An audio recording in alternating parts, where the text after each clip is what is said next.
अद्भुत संगम है। ये गीत उस युग में आशा की ज्योति बनकर उभरा जब देश गुलामी के अंधकार से जूझ रहा था। ये गीत ने लाखों भारतीयों को अपने भीतर स्वतंत्रता का सपना देखने का साहस दिया।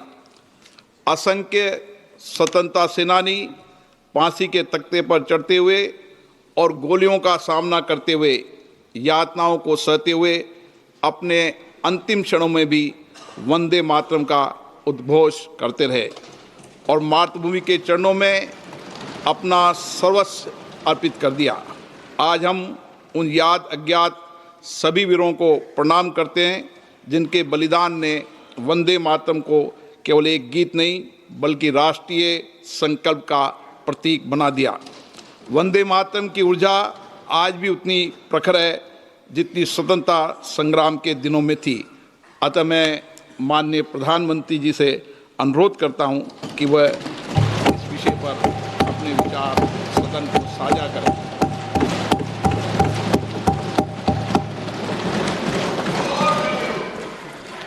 आदरणीय अध्यक्ष महोदय, मैं आपका और सदन के सभी माननीय सदस्यों का हृदय से आभार व्यक्त करता हूं कि हमने इस महत्वपूर्ण अवसर पर एक सामूहिक चर्चा का रास्ता चुना है, जिस मंत्र ने, जिस जयघोष ने देश की आजादी के आंदोलन को ऊर्जा दी थी, प्रेरणा दी थी, त्याग और तपस्या का मार्ग दिखाया था, उस वंदे मातरम का पुण्य स्मरण करना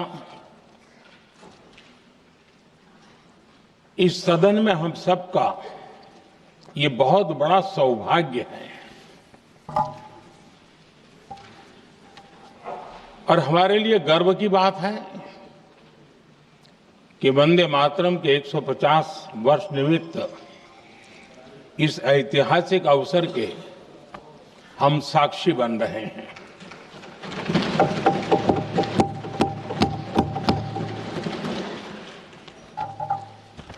एक ऐसा कालखंड जो हमारे सामने इतिहास की अनगिनत घटनाओं को अपने सामने लेकर के आता है। ये चर्चा सदन की प्रतिबद्धता को तो प्रकट करेगी, लेकिन आने वाली पीढ़ियों के लिए भी, दर पीढ़ी के लिए भी ये शिक्षा का कारण बन सकती है अगर हम सब मिलकर के इसका सदुपयोग करें तो। आदरणीय अध्यक्ष जी, एक ऐसा कालखंड है जब इतिहास के कई प्रेरक अध्याय फिर से हमारे सामने उजागर हुए हैं।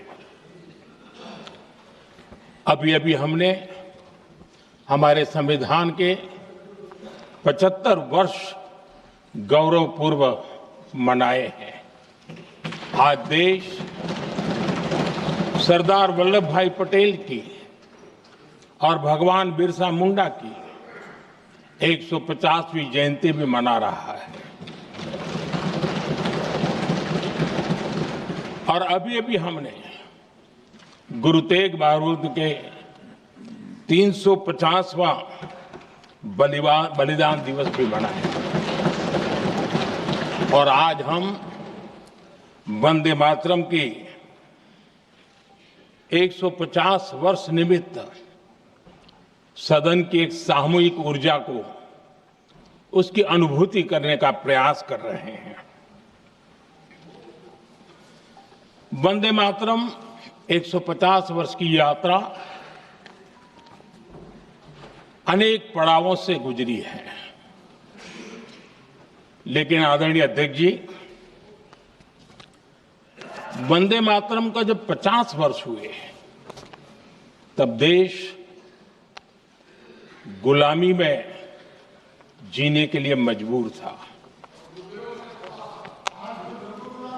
और वंदे मातरम के 100 साल हुए तब देश आपातकाल की जंजीरों में जकड़ा हुआ था।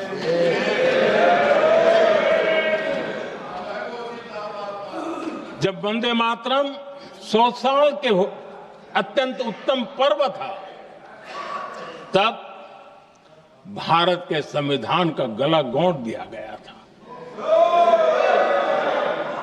जब वंदे मातरम 100 साल का हुआ, तब देशभक्ति के लिए जीने मरने वाले लोगों को जेल के सलाखों के पीछे बंद कर दिया गया था। जिस वंदे मातरम के गीत ने देश को आजादी की ऊर्जा दी थी, उसके जब 100 साल हुए तो दुर्भाग्य से एक काला कालखंड हमारे इतिहास में उजागर हो गया।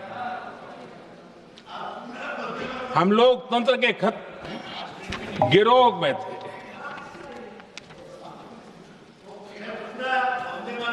आदरणीय अध्यक्ष जी, 150 वर्ष उस महान अध्याय को, उस गौरव को पुनः स्थापित करने का अवसर है। और मैं मानता हूं सदन ने भी और देश ने भी इस अवसर को जाने नहीं देना चाहिए। यही वंदे मातरम है जिसने 1947 में देश को आजादी दिलाई। स्वतंत्रता संग्राम का भावात्मक नेतृत्व इस वंदे मातरम के जयघोष में था। आदरणीय अध्यक्ष जी,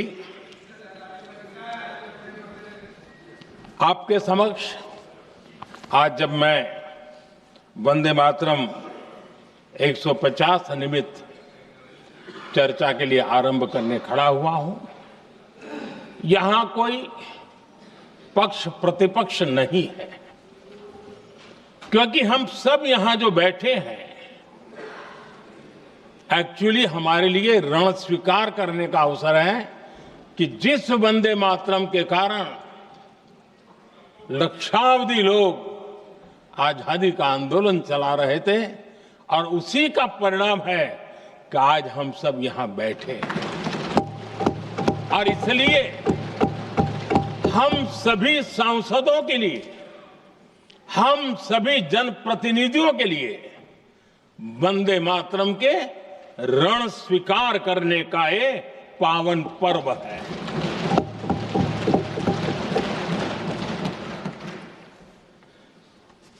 और इससे हम प्रेरणा लेकर के वंदे मातरम की जिस भावना ने देश की आजादी का जंग लड़ा, उत्तर दक्षिण पूर्व पश्चिम पूरा देश एक स्वर से वंदे मातरम बोल के आगे बढ़ा। फिर से एक बार अवसर है कि आओ हम सब मिल के चले, देश को साथ लेके चले। आजादी के दीवानों ने जो सपने देखे थे, उन सपनों को पूरा करने के लिए वंदे मातरम 150 हम सबकी प्रेरणा बने, हम सबकी ऊर्जा बने और देश आत्मनिर्भर बने। 2047 में विकसित भारत बना करके हम रहे, इस संकल्प को दोहराने के लिए ये वंदे मातरम हमारे लिए एक बहुत बड़ा अवसर है। आदरणीय अध्यक्ष जी, दादा तबीयत तो ठीक है ना? नहीं, कभी कभी इस उम्र में हो जाता है। आदरणीय अध्यक्ष जी, वंदे मातरम की इस यात्रा की शुरुआत बंकिम चंद्र जी ने 1875 में की थी, और गीत ऐसे समय लिखा गया था जब 1857 के स्वातंत्र संग्राम के बाद अंग्रेज सल्तनत बौखलाई हुई थी। भारत पर भांति भांति के दबाव डाल रही थी, भांति भांति के जुल्म कर रही थी और भारत के लोगों को मजबूर किया जा रहा था अंग्रेजों के द्वारा। और उस समय उनका जो राष्ट्रीय गीत था, गॉड सेव द क्वीन, इसको भारत में घर घर पहुंचाने का एक षड्यंत्र चल रहा था। ऐसे समय बंकिम दा ने चुनौती दी और ईंट का जवाब पत्थर से दिया और उसमें से वंदे मातरम का जन्म हुआ।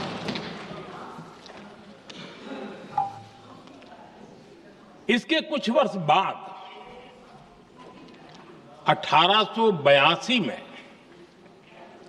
जब उन्होंने आनंद मठ लिखा तो इस गीत का उसमें समावेश किया गया। आदरणीय अध्यक्ष जी, वंदे मातरम ने